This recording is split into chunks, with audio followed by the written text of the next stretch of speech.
A beating at church in Brambleton. That's the name of an opinion piece that ran in the Virginian Pilot yesterday. The article raises questions about the Norfolk Police Department's response after two of the newspaper's reporters were attacked downtown. 10 on your side's Ann McNamara spoke to one of them today. Ann? Well, guys, this originally happened here on Church Street. Now, Dave Forrester, who works at the Virginian Pilot, and a colleague were driving from the Attucks Theater here on Church Street, and that's where all of this happened. Now, the police report originally indicated this was a simple assault. The latest police report indicates this is being investigated as a hate crime. Norfolk police will not say much, but today, 10 on your side talked to one of the victims in this case. Two newspaper reporters off duty on a Saturday night came to a stop at church in Brambleton in downtown Norfolk. Little did they know, minutes later, one of them would be yelling the address to a 911 operator. And as we pulled up to the light, there was this huge crowd of young people.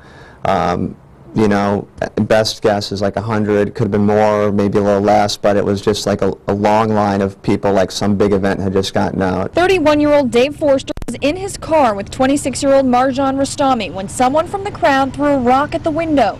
Forrester decided to get out. He regrets it now. The first punch was like square right in the nose. Forrester says he never tried to fight back, not once. Just absorbing the blows and being like, okay, I'm all right, I can get back inside. But yeah, there was definitely a moment where, you know, when I'm surrounded and getting punched, that I'm thinking this is getting really bad. Rostami told him groups of young men took turns punching and kicking and then rotated through the crowd so another group could have their chance. And when she leaned over to help Forrester, they hit her in the face 4 or 5 times, according to a police report. I'm thinking at some point, you know, somebody's going to intervene, somebody's going to stop, you know, but, you know, it didn't happen. Finally, back in the car, after minutes that felt like hours, the two locked the other doors and the crowd dispersed. 2 police officers showed up shortly after, but Forrester says he and especially Rostami left disappointed at how they, the victims, were treated by police.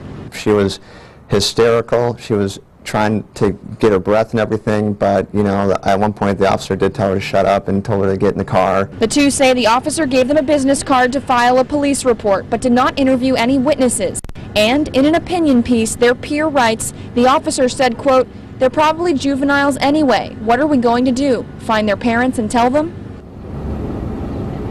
Today I tried to speak to Norfolk Police. The spokesman, Chris Amos, told me no one from the police department will be commenting today. He told me this is an opinion piece. It is not necessarily fact, and his office is investigating this. He said they will not comment but are working on some sort of public statement to release addressing the facts of the case as they know it. I also tried to contact the city spokesperson, Lori Crouch. She answered me. She said no one from the city will be commenting on this case either. They referred us back to the police, saying this is a police matter.